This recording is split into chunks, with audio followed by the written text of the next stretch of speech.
Hello everybody, I am Shivam Chaturvedi और आज हम लोग इसका पार्ट नंबर 8 पढ़ेंगे। किसका पार्ट नंबर 8? Electromagnetic waves. हमने इसके पहले पढ़ा था, ये उसी का एक्सटेंशन है, इसलिए उसके पहले का इंट्रोडक्शन हम इसमें देंगे नहीं कि हमने क्या क्या पढ़ा था। ठीक है, तो हमारा नाम है शिवम चतुर्वेदी और आप लोग पढ़ने वाले हैं इलेक्ट्रोमैग्नेटिक वेव्स। ठीक, अब इलेक्ट्रोमैग्नेटिक वेव्स क्या होती हैं वो हमने आपको इसके पिछले वाले वीडियो में बता दिया है। क्या होती है कि एक वेव जा रही है, यानी कि एक ट्रेन जा रही है और उसके परपेंडिकुलरली वो अपने क्या लेकर चल रही है, मैग्नेटिक फील्ड भी साथ में लेकर चल रही है, इलेक्ट्रिक फील्ड भी साथ में लेकर चल रही है। मैग्नेटिक फील्ड क्या होती है? कोई भी मैग्नेट, यदि मैग्नेट या मैग्नेटिक मटेरियल पास में लेकर आओगे तो वो उसको चिपका लेगी या दूर फेंक देगी, या फिर कोई भी लोहे का सामान या मैग्नेट पास में लेकर आओगे तो उसको पास में खींच लेगी या दूर फेंक देगी, या फिर कोई चार्ज पास में लेकर आओगे या फिर चार्ज पास में लेकर आओगे तो या तो उसको खींच लेगी या फेंक देगी। तो अब हम इसके पढ़ने वाले हैं properties of electromagnetic waves. Properties of EMW। अब हम इसको EMW लिख देते हैं, इलेक्ट्रोमैग्नेटिक वेव्स को। अब यदि हमें प्रॉपर्टीज पढ़ना है, प्रॉपर्टीज क्या होती हैं? प्रॉपर्टीज होती हैं उसके कैरेक्टरिस्टिक्स, उसके गुण। ठीक, अब यदि हमें गुण पढ़ना है तो हम किसी भी चीज़ के जब गुण देखते हैं तो उसको कुछ नापते हैं ना कि भाई ये कितना अच्छा है, कितना दयालु है, कितना नफरत है इसके अंदर, ये सब देखते हैं ना। वो तो अवगुण हो गया।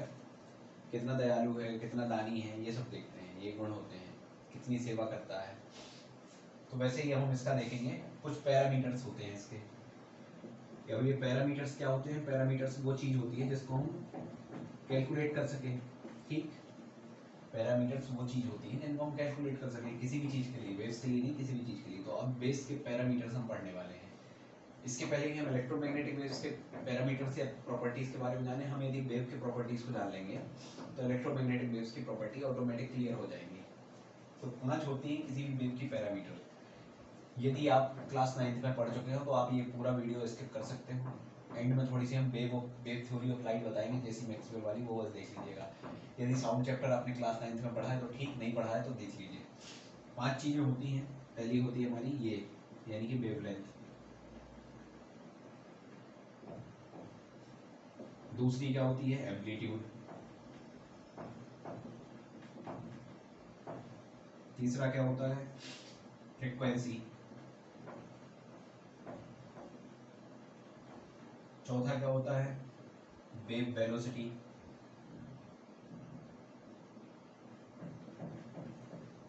और पांचवा क्या होता है? Wave number. अब देखो, एक वेव आई, हमने पानी था, पानी में हमारा कंकड़, पानी में डाली बॉल, अब लहरें चली, यानी कि वेव चली। जब वेव चली तो कैसे चली? ऐसे चली भैया वेव, ये चली। अब हमसे यदि कोई कह दे कि एक वेव की लंबाई बता दो, एक वेव की लंबाई बता दो, तो एक वेव की लंबाई क्या होती है? एक वेव की लंबाई होती है वेव लेंथ। वेव की लेंथ, एक वेव की लेंथ, एक वेव लेंथ।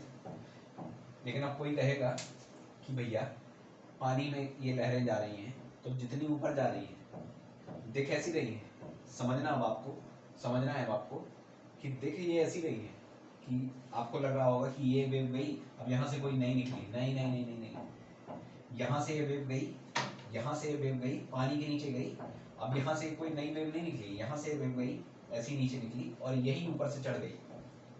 यानी कि एक पानी के जो पार्टिकल, एक बूंद है जो लहर के रूप में जा रहा है, तो वो जो लहर है, लहर के आपको नंबर्स अलग अलग दिख सकते हैं, लहरें अलग अलग हो सकती हैं, लेकिन जो पार्टिकल है वो क्या है? ये ऐसा निकला, ऐसा गया और फिर यहाँ से चढ़ गया, ऐसा गया, ऐसा निकला और फिर यहाँ से चढ़ गया। तो वो जो वेव है, एक वेव है, वो यहाँ से जो निकली है वही वेव यहाँ पर है। ठीक है, तो हमें निकालना है एक वेव का लेंथ। एक ही वेव पानी से निकली, ऊपर चढ़ी, फिर पानी की सतह पर गई, सरफेस पर गई, फिर ऊपर चढ़ी और फिर यहाँ से सरफेस से हमें फिर दूसरी वेव आके आती हुई दिखी। वो पार्टिकल सेम था लेकिन एक वेव का कंप्लीशन हो चुका था, एक वेव अपना रास्ता पूरा तय कर चुकी थी। तो हमें निकालना है ये दूरी।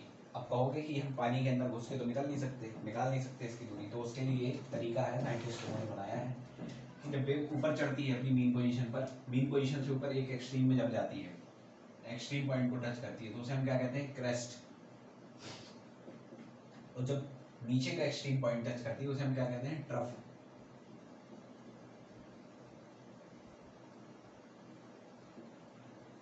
तो साइंटिस्ट लोगों ने कहा कि एक वेव यदि आपको निकालनी है तो या तो दो क्रेस्ट के बीच की दूरी निकाल लो या दो ट्रप के बीच की दूरी निकाल लो। तो ट्रप तो हमें पता नहीं है, यदि हम पानी के नीचे होते, लहरें हमें नीचे से दिख रही होती, हम सबमरीन में होते तो हम ट्रप से कैलकुलेट कर लेते। लेकिन अभी हम कैसे कैलकुलेट कर लेंगे, दो क्रेस्ट हैं, इनके बीच की दूरी निकाल लो, यही हो गई भाई वेवलेंथ। एक वेव की दूरी दो क्रेस्ट के बीच की टू कंसेक्यूटिव जो क्रेस्ट है हमारी, ठीक, यानी कि जो लगातार जो क्रेस्ट बनी उनका जो डिस्टेंस होगा उसको हम कहेंगे क्या, वन वेवलेंथ। अब ये वेवलेंथ जब हमने निकाली, ये दूरी लेंथ किस में मेजर की जाती है, मीटर में, तो वेवलेंथ की यूनिट क्या हो गई, मीटर। तो वेवलेंथ हो गया हमारा पहला clear, length of one wave या distance between two crest, two consecutive crest. दूसरा है हमारा एम्पलीट्यूड। अब एम्पलीट्यूड क्या है, किसी भी लहर की, किसी भी वेव की ऊंचाई या गहराई, यानी कि हाइट एंड डेप्थ। अब देखो एक वेव उठ रही है, ऐसे नीचे जा रही है, उठ रही है, नीचे जा रही है, उठ रही है, नीचे जा रही है, तो जितना अपनी ये मेन पोजीशन है, मेन पोजीशन से जितना ऊपर उठी, जितना ऊपर उठी और फिर नीचे गई, फिर ऊपर आई, तो जो उसने जो पॉइंट, जो सबसे हाईएस्ट पॉइंट उसने अचीव किया, और जहां से वेव उठी और जो हाईएस्ट पॉइंट अचीव किया, जहां से वेव उठी और जो उसने हाईएस्ट पॉइंट अचीव किया, हाईएस्ट पॉइंट ये अचीव किया, हाईएस्ट पॉइंट ये अचीव किया, ये क्या हो गया इसका एम्पलीट्यूड। और जितनी ऊपर जाएगी उतनी ही नीचे जाती है, ये ये क्या है, ये इसका एम्पलीट्यूड हो गया। अब जो हमारी हाइट है वो भी किस में नापी जाती है, मीटर में, ये हो गया हमारा मीटर, वेव की ऊंचाई, ठीक। साउंड चैप्टर में इसके आपको सिग्निफिकेंस भी देखने को मिलेंगे, वेव के, एम्पलीट्यूड के, वेवलेंथ के। अभी लेकिन हमें जो बोर मॉडल पढ़ना है उसके लिए हम इनको जानना बहुत जरूरी है। अब आते हैं फ्रीक्वेंसी पर।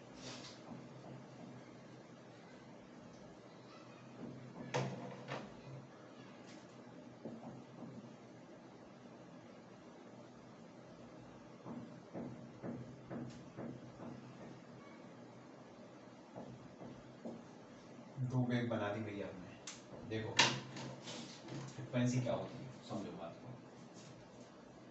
ये हमारी मेन पोजीशन, इससे एक वेव जा रही है ऐसी, इससे एक वेव जा रही है ऐसी।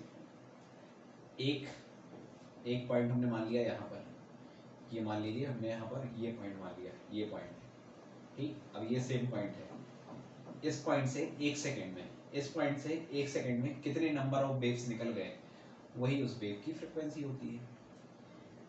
मेन पोजीशन वाला ये जो लाइन है, इसके बीच में हमने एक पॉइंट माना, इस पॉइंट से एक सेकेंड में कितनी नंबर ऑफ वेव्स निकल गई, उसको हम क्या कहेंगे, फ्रीक्वेंसी। अब आप देख रहे होंगे कि यार एक सेकंड का इसमें यदि हमने एक टाइम दिया तो इससे तो एक ही वेव निकली, और इस बीच में एक सेकंड के बीच में यहाँ पर देख लें कितनी निकल गई, एक, दो, और ये 2.5, यानी कि एक वेव यहाँ से निकल गई और 2.5 वेव्स यहाँ से निकल गई, तो इसकी फ्रिक्वेंसी होगी 1 और इसकी होगी 2.5। अब नापते कैसे हैं इसको, एक सेकंड बोले ना हम, और कितनी नंबर ऑफ, एक वेव यानी कि नंबर ऑफ साइकिल्स, यानी कि एक साइकिल यानी कि क्रेस्ट और ट्रफ जब दोनों उसने कवर कर लिए एक वेव में, तो उसको हम क्या कहेंगे, उसकी एक साइकिल। तो कितनी नंबर ऑफ साइकिल हुई एक सेकंड में, उसको हम क्या कहेंगे, उसकी फ्रीक्वेंसी। तो ये तो हो गई फ्रीक्वेंसी। अब इसकी यूनिट कैसे होती है, हमने क्या कहा कि एक सेकंड में, तो पर सेकंड। अब क्या हम इस पर सेकंड को ऊपर ले जा सकते हैं, तो सेकंड इनवर्स, ये हो गई हमारी फ्रीक्वेंसी की यूनिट। अब इसमें हर्ट्ज साइंटिस्ट थे, उन्होंने काम किया था, तो HZ यानी कि हर्ट्ज से इसको डिनोट करते हैं। तो फ्रीक्वेंसी की यूनिट क्या होती है, सेकंड इनवर्स या हर्ट्ज, ठीक है। अब हमने ये दो वेव क्यों बनाई थी, इसलिए बनाई थी कि वेवलेंथ और फ्रीक्वेंसी के बीच का अंतर आपको पता चल सके, इसी के साथ में एनर्जी भी समझ सको आप। और एनर्जी ही अगले एटम में, हमें एटम का जो बोहर मॉडल पढ़ेंगे, एनर्जी से ही हमको लेना देना है। ये जो हम इलेक्ट्रोमैग्नेटिक वेव ले रहे हैं, इसकी मेन एनर्जी को हम बार बार उठा कर लेके आएंगे, ब्लैक बॉडी में भी, फोटो इलेक्ट्रिक में भी। तो देखो ये जा रहा था। अब मान लो कि एक छोटी सी जगह थी, एक छोटा सा छेद था, ठीक है, छोटा सा छेद था ऐसा, ये खिड़की थी आपके स्कूल की, आपको मारना था बंक, बंक मारना था और आपने बीच का डंडा तोड़ दिया। बीच का जब डंडा आपने तोड़ दिया तो यहाँ से निकलने की इतनी सी जगह थी, ठीक, ये तो कुछ ज़्यादा हो गई यार जगह।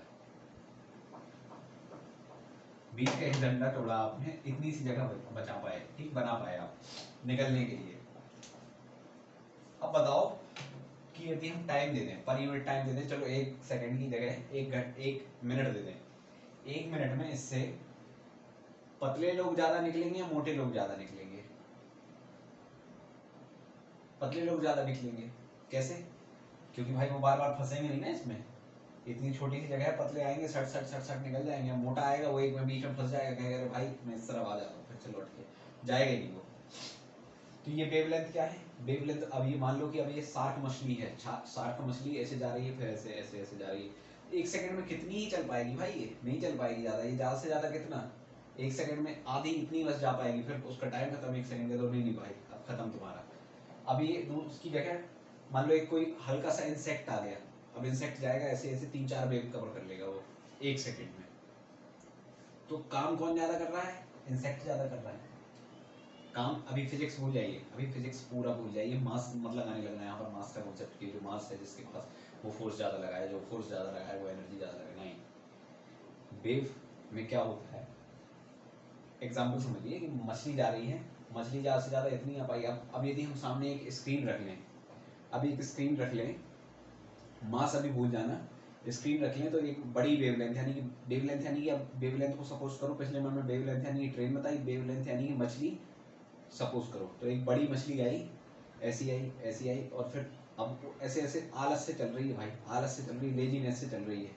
तो लेजीनेस से जब चल रही है यहाँ से जाएगी तो इसको टकरा जाएगी, इसमें छेद होगा? नहीं होगा। अब आया एक इंसेक्ट, इंसेक्ट आ रहा है फुल स्पीड से, जब फुल स्पीड से आ रहा है तो उसके पास एनर्जी ज़्यादा है, एनर्जी से आ रहा है खट खट खट खट खट खट खट खट खट खट। इससे जब स्ट्राइक करेगा वो तो इसको कर देगा पेनिट्रेट, इसको, इस स्क्रीन को, एक पतला सा कागज था या पतला सा कुछ दीवार था, पतला सा कुछ था यानी कि चैम्बर टाइप का था जिसको तोड़ना था। अब वो आई बड़ी वेवलेंथ के साथ में, मोटा आदमी आया, उसके पास एनर्जी नहीं थी, थक गया। अब एनर्जी क्यों नहीं थी? क्योंकि भाई जब तुम चल नहीं पा रहे हो अच्छे से, 1 सेकंड में तुम कितनी आधी वेव कंप्लीट कर पा रहे हो, तो तुम्हारे पास एनर्जी है नहीं है, तो इसको क्या तुम पेनिट्रेट कर पाओगे? नहीं कर पाओगे। अभी ये तो दूसरा इंसेक्ट आया, ये अपने फुल स्पीड में आ रहा है, फुल एनर्जी के साथ, तो इससे कहेंगे कि इसको पेनिट्रेट कर पाओगे? अरे बिल्कुल कर पाएंगे भाई, जब हम इतने तेज चल रहे हैं, हमारा काम है आगे जाना, तो अब बीच में चाहे जो भी आ जाए हम उसको लांग जाएंगे, उसको छेद देंगे, ठीक। तो ये जब हमारी छोटी सी ये जो दिख रही है आपको वेवलेंथ, वेवलेंथ के पास ज्यादा है फ्रीक्वेंसी। अब वो इंसेक्ट है जो स्पीड में चल रहा था, स्पीड में चल रहा था इसलिए ज्यादा वेव कवर कर रहा था, तो ज्यादा वेव कवर कर रहा था यानी कि 1 सेकंड में ज्यादा वेव्स बना रहा था। जब 1 सेकंड में ज्यादा वेव्स बना रहा था तो ज्यादा फ्रीक्वेंसी बना रहा था, और जब ज्यादा फ्रीक्वेंसी बना रहा था तो उसकी, अब आप देखो वेवलेंथ, ये इसकी एक वेवलेंथ थी और इसकी एक वेवलेंथ कितनी, इतनी।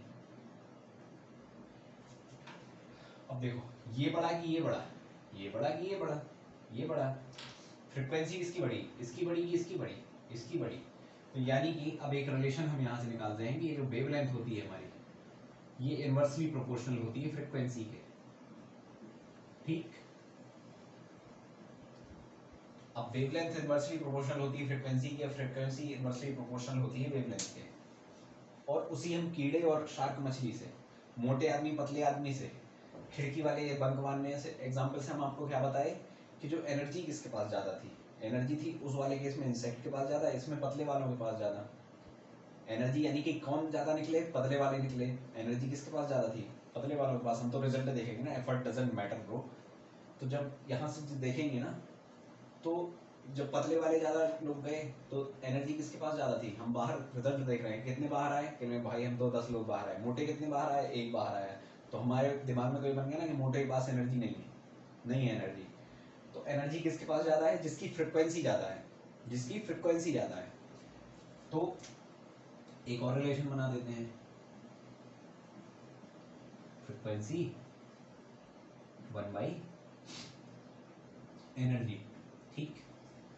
यदि किसी की वेवलेंथ ज़्यादा होगी तो उसकी फ्रिक्वेंसी कम होगी और एनर्जी भी कम होगी। यदि किसी की वेवलेंथ कम होगी तो उसकी फ्रिक्वेंसी भी ज़्यादा होगी और एनर्जी भी ज़्यादा होगी। अब ये एनर्जी कहाँ काम आएगी? पेनिट्रेशन में। पेनिट्रेशन जब हम टाइप्स ऑफ इलेक्ट्रोमैग्नेटिक वेव्स पढ़ेंगे ना तो और अच्छे समझ में आएगा, इसकी वेवलेंथ के साथ साथ में हम आपको समझाएंगे। तो देखो एम्पलीट्यूड क्लियर, वेवलेंथ क्लियर और इसी के साथ हमारी फ्रिक्वेंसी भी क्लियर और एनर्जी भी क्लियर।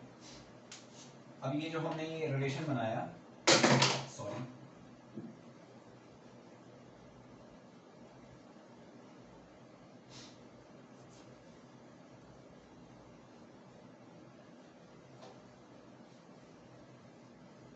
देखो अब हमने जो रिलेशन बनाया कौन सा? ये वाला।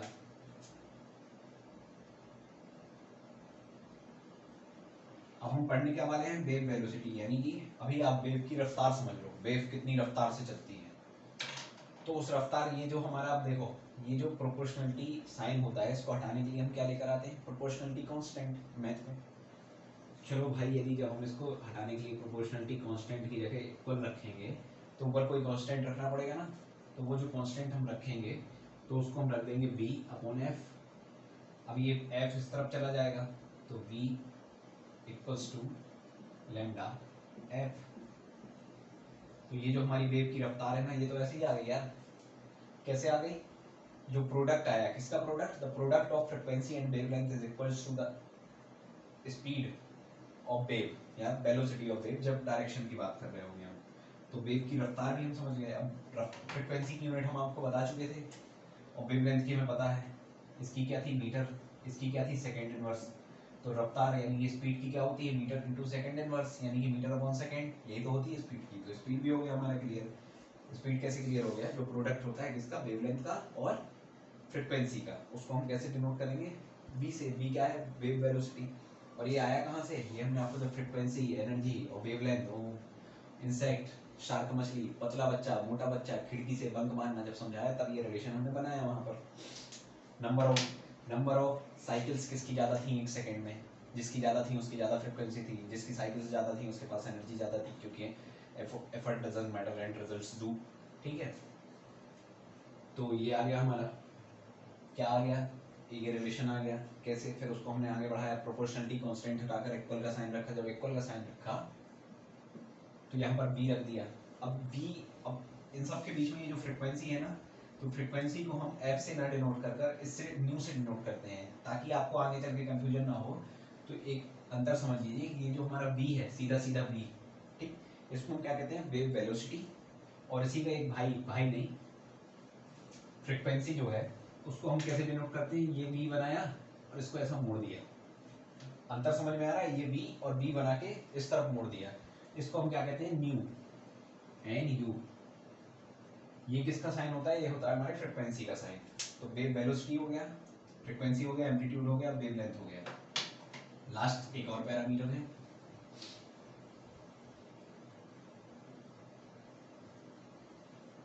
लास्ट पैरामीटर है हमारा वेव नंबर। अब आपसे वेव नंबर, ये वाला, तो वेव नंबर क्या है? अब आपको यदि कोई लेंथ दे दे कि भैया ये जो लहरें बन रही है ना समुद्र में, ये बताओ कि 1 मीटर में, कोई भी गिवन यूनिट ऑफ लेंथ हो सकती है, कोई भी गिवन यूनिट ऑफ आपको बता सकता है कि मीटर में, सेंटीमीटर में, पिकोमीटर में, फर्मी में, क्या है, माइक्रोमीटर में, नैनोमीटर में, यानी कि 10 टू द पावर -6, -9, -12, -15, ये क्या है? माइक्रोमीटर है, ये नैनोमीटर है, ये फर्मी, ये पिकोमीटर है, ये फर्मी है। अब आपको ये लेंथ दे देगा और सीधे सीधे पूछ लेगा कि इसमें कितनी वेव बनी हुई बताओ। तो कुछ नहीं करना है कि आपको एक यूनिट बता दी ऐसी ऐसी, अब इसमें आपको बताना है कि कितनी वेव बनी, 1 मीटर में कितनी वेव बन रही है। तो कुछ नहीं करना, 1 वेव लेंथ कर देना है। ठीक, ये हो गया हमारा क्या? Wave number. वेव नंबर कैसे? कि ये हमारी वेव बन रही है ऐसी ऐसी। अब आपको कह दिया किसी ने कि 1 मीटर है ये, यहाँ से लेकर यहाँ तक की डिस्टेंस 1 मीटर है, इसके बीच में कितनी वेव बनी बता दो। तो कुछ नहीं करना है कि जो आपको यूनिट दी जाए यहाँ पर, जो गिवन यूनिट हो, मीटर होगी, सेंटीमीटर होगी, जनरली सेंटीमीटर रहती है, ठीक, तो ये आपको दी जाएगी और आपको उसमें क्या करना है? 1 से डिवाइड कर देना है, तो आंसर आ जाएगा आपका वेव नंबर में। ठीक, यदि ना भी दी जाए, मान लो जनरल फॉर्मूला यही रहता है सेंटीमीटर वाला, आपको मीटर में दे दे, फर्मी में दे दे, किसी भी चीज़ में दे दे, तो आप ऐसा भी कर सकते हो कि मीटर में दिया गया आप सेंटीमीटर, लेकिन यार ऐसे ही करो आप कि जो यूनिट दी गई उसी यूनिट को आपने नीचे रखा, 1/1 कर दिया, तो जो आंसर आया वो उतनी नंबर ऑफ वेव्स बनी। यानी कि आपको जो यूनिट दी गई किसकी, लेंथ की, उस लेंथ में आपसे यदि किसी ने पूछा कि कितनी वेव्स बनी होगी तो आपको 1 बाई वो लेंथ कर देनी है। तो वेव लेंथ जब हम डिवाइड कर देते हैं 1 से तो हमारी वेव नंबर आ जाती है। ठीक है, तो ये हमारा पांचवा भी हो गया वेव नंबर। मेन आपका कौन सा था, वेव लेंथ, एम्पलीट्यूड, फ्रिक्वेंसी, ये आ गया यदि समझ में तीनों तो ये ऑटोमेटिक समझ में आ जाएगा। और इसका तो ये 1 बाई वेव लेंथ कर देते हैं तो आ जाता है। ठीक है, मेन है इन तीनों को समझना और इसके रिस्पेक्ट में और इसके रिस्पेक्ट में ये इसका रिलेशन समझना कौन सा, lambda equals to 1 by F, directly inversely proportional to. और ये फ्रिक्वेंसी हमारी एनर्जी के भी प्रोपोर्शनल रहती है। और ये हमारा जो रिलेशन है ये समझना है हमें, मेन यही समझना था। तो ये हमारे पांचों पैरामीटर्स हो गए किसके, वेव्स के। अब हम चलते हैं वेव थ्योरी ऑफ लाइट पर।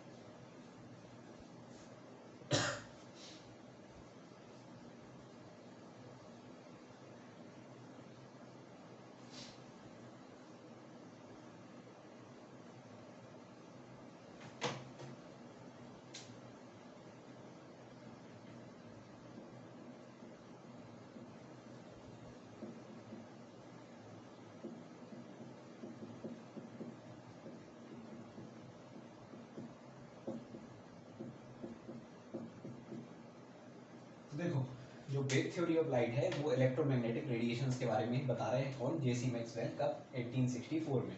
ठीक, ये हो गया जनरल नॉलेज। अब बता क्या रहे हैं वो केमिस्ट्री के लिए जरूरी है, तो ध्यान से सुनिएगा। पहला क्या बोले वो, कि जितनी भी एनर्जी हीट और लाइट के फॉर्म में आएगी, हीट और लाइट के फॉर्म में जो भी एनर्जी आती है वो एनर्जी क्या है, इलेक्ट्रोमैग्नेटिक रेडिएशन। अब देखो रेडिएशन क्या है, वेव है, ये सूरज है, यहाँ से जो रेडिएशन आती है कई बार आपने डायग्राम में देखा होगा ऐसी ऐसी ऐसी ऐसी आती है। तो अब इसको गौर करो ऐसा करके, तो ये वेव ही तो रहती है ना। तो इलेक्ट्रोमैग्नेटिक रेडिएशन क्या हो गई, एक प्रकार की वेव हो गई, इलेक्ट्रोमैग्नेटिक वेव। तो उन्होंने कहा जो हीट है और लाइट है, हीट है और लाइट है, ये क्या है, ये हमारे इलेक्ट्रोमैग्नेटिक रेडिएशंस की तरह ट्रेवल करते हैं। दे do travel in the form of EMR, electromagnetic waves की तरह ट्रेवल करते हैं। कैसे करते हैं कि यदि हम कोई हीट या लाइट, जब हम लाइट और हीट को इमेजिन करें तो ऐसा इमेजिन कर सकते हैं कि जब वो आ रही होंगी तो उसके पास में या तो मैग्नेटिक फील्ड रख दो, मैग्नेटिक सामान रख दो, या चार्जेस लेकर आ जाओ तो उसको या तो अट्रैक्ट कर लेगी या रिपेल कर देगी, या अट्रैक्ट कर लेगी या रिपेल कर देगी। ये किसका कैरेक्टर है, इलेक्ट्रोमैग्नेटिक वेव्स का कैरेक्टर, जनरल कैरेक्टर है, मेन कैरेक्टर है, जिनके कारण उनका नाम पड़ा। तो ये जब जाएंगी तो ये इलेक्ट्रोमैग्नेटिक वेव्स की तरह ट्रेवल करेंगी, कौन सी, हीट और लाइट। अब साउंड क्यों नहीं करेगी, क्योंकि साउंड है एक मैकेनिकल वेव।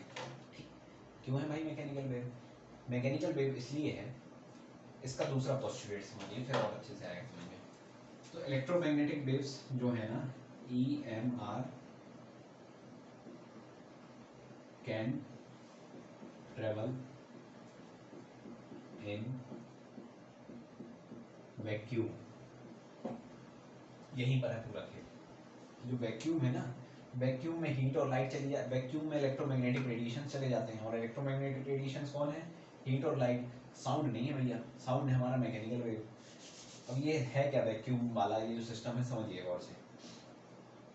कि जैसे एक मान लो एक घर है, घर के बीच में जितनी भी हवा, ये पंखा चलते हैं ना, पंखा चलते हैं जो हम सांस लेते हैं, वैक्यूम पंप लेकर आओ और पूरी हवा खींच लो किसकी, उस कमरे की पूरी। जब हम हवा खींच लेंगे उस कमरे की जब पूरी हवा खींच लेंगे तो क्या है, वहाँ अंदर एयर बचेगी, नहीं बचेगी। क्यों बचेगी भाई, वैक्यूम बना दिया। जब वैक्यूम बना दिया अंदर तो अंदर एयर नहीं बची, एयर नहीं बची यदि, तो मान लो कि ये हमारा कमरा, ठीक, यहाँ लगा है एक कांच और यहाँ लगा है एक कांच, यहाँ खड़े हो आप, यहाँ खड़ा आपका दोस्त। अब यदि आपका दोस्त टॉर्च दिखाएगा तो यहाँ से यहाँ तक की उसकी रोशनी आ जाएगी, ठीक। यदि वो इसको गर्म करेगा इस वाले कांच को तो अंदर जाएगी रेडिएशन, और अंदर जा जाके आपके पास तक भी आपको गर्म महसूस होने लगेगा, ठीक, रेडिएशन के कारण। कंडक्शन नहीं, रेडिएशन के कारण। यहाँ से जो उसने रेडिएशन वाली हीट दी यहाँ पर पहुँच गई, लाइट जलाई पहुँच गई, अब ये मत सोचने लगना कि यदि वो बोलेगा तो यहाँ से आ जाएगी भाई साहब आवाज़, यहाँ से आ जाएगी। मैं कहता हूँ कि ये भी बंद है, चल ये भी बंद है, और यहाँ से भी ये भी ब्लॉकेज है, ये भी ब्लॉकेज है, और हर जगह से इसको केवल ऑक्सीजन सिलेंडर लगा दिया, इसको लगा दिया कि भाई आप सांस वांस ले सकते हो, ठीक, और कहीं कोई हवा ववा नहीं रहेगी, और पूरा वैक्यूम है। ये कांच का बीच में बिल्डिंग बना हुआ है ओबरा बिल्डर्स ने जो बनाया था कांच का बिल्डिंग, वो वाला। तो ये देखो, अब यदि ये बोलेगा तो सामने वाले को पता कैसा सुनाई देगा, ऐसा जैसे ये बोला तो ऐसा सुनाई देगा। ये अब आपकी उसमें दिक्कत नहीं है, आवाज़ नहीं आ रही थी, हम लिपसिंग कर रहे थे, इसको ऐसे ही सुनाई देगा। ये जब बोलेगा ना तो ऐसा सुनाई देगा, आवाज़ नहीं आएगी। क्यों? क्योंकि बीच में एयर नहीं है। एयर हमने वैक्यूम पंप से खींच ली है, यहाँ से वैक्यूम पंप से हमने एयर खींच ली है। जब एयर खींच ली है तो एयर ही नहीं है भैया, तो जब हम यहाँ से एनर्जी देंगे, जो हमने आपको यहाँ से पूरा सुनने की प्रोसेस बताई थी, तो जब एयर पार्टिकल्स ही नहीं होंगे तो यहाँ पर कौन आगे लेकर जाएगा उस एनर्जी को, किसके कान तक कौन पहुँचाएगा? ऑडिटरी कैनाल तो कान के बाद की बात है ना, कि सिग्नल विग्नल रीड करेगी, पहले एयर पार्टिकल तो हो एनर्जी को ट्रांसफर करने के लिए, वही नहीं होंगे तो आवाज़ कैसे आएगी? तो इसने बोला, और जो मतलब मीडियम था, जिस बस से जाना था एक जगह से दूसरी जगह, किसको, आवाज़ को, एनर्जी को, वो लेके नहीं जा पाएंगे, तो वो जो हो जाती है, जिसको मीडियम चाहिए बड़े ट्रेवल करने के लिए, वो वेव हो जाती है मैकेनिकल वेव। और मैकेनिकल वेव की सबसे बड़ा एग्जांपल है साउंड वेव्स, ठीक। तो ये हो गया हमारा, ये हमारी वैक्यूम में भी ट्रेवल कर सकती है, यहाँ से आप टॉर्च मारोगे या हीट दोगे तो सामने वाले को पहुँच जाएगी। तीसरा क्या है, जो इलेक्ट्रोमैग्नेटिक रेडिएशंस होती हैं वो क्या है, EMR प्रोपोगेट, जो हम आपको बता चुके हैं, तो perpendicularly to electric field and magnetic field, ठीक। और चौथा, they do travel by speed of light. ये वाला पॉइंट तो हम आपको बता चुके हैं ना, कि जब ट्रेन जा रही होती है तो लोहा का सामान बीच में लाओ या चार्ज लेकर आओ तो पकड़ लेगी, परपेंडिकुलर लेके चलती है साथ में। और travel with the speed of light, यानी कि कितना, c equals to 3 into 10⁸ metre पर सेकेंड। यानी कि ये जो वेव्स रहती है ना भैया, ये इनकी आपको वेव वेलोसिटी की जरूरत नहीं पड़ेगी अब। क्यों? क्योंकि इलेक्ट्रोमैग्नेटिक वेव्स की वेलोसिटी हमें पता है, क्या, इनकी स्पीड जो रहती है वो रहती है 3 इंटू 10⁸ मीटर पर सेकेंड, ठीक। ये हमें काम करेगा प्लैंक थ्योरी में। प्लैंक थ्योरी में इसका बहुत काम आएगा, ये वाला जो हमारा ये भाई साहब है ना, 3 इंटू 10⁸ मीटर पर सेकेंड स्पीड ऑफ लाइट, यहाँ पर काम आएंगे। ये हो गया। और फाइनल इसका एक और है, लेकिन वो अब अगले वीडियो में। अगला इसका क्या है कि जब हम इलेक्ट्रोमैग्नेटिक वेव्स को किसी एटम से पास कराएंगे तो सामने हमें स्पेक्ट्रम दिखेगा। स्पेक्ट्रम क्या है? स्पेक्ट्रम है एक band of 7 colours, band of colours. कैसा बैंड, कि सामने एक स्क्रीन लगा दो, स्क्रीन में अलग अलग कलर को हम देख पाए। यहाँ से तो हमने एक लाइट याद भेजी थी, लेकिन सामने तो हमें अलग अलग कलर दिख रहे हैं। वो स्पेक्ट्रम कैसे दिखता है, कैसे बनता है इंद्रधनुष, और वो बोहर साहब ने अपने एटम में कैसे अप्लाई किया, तो अगले वीडियो में हम देखेंगे। कौन से, विजिबल स्पेक्ट्रम देखेंगे, इमिशन स्पेक्ट्रम देखेंगे, एब्जॉर्प्शन स्पेक्ट्रम देखेंगे। जब ये तीनों हम बेहतर तरीके से समझ पाएंगे, फिर उसके बाद हम चलेंगे सीधा फोटो इलेक्ट्रिक इफेक्ट पर, ठीक है। तो अभी के लिए वेव थ्योरी ऑफ लाइट हो गई, जैसी मैक्सवेल की, वो पैरामीटर्स ऑफ वेव हो गए। इसके पहले हम वेव्स को क्लियर कर चुके हैं, इलेक्ट्रोमैग्नेटिक वेव्स को क्लियर कर चुके हैं। अब इंतजार कीजिए हमारे स्पेक्ट्रम वाले वीडियो का, तब तक के लिए हमें आज्ञा दीजिए। Thank you so much.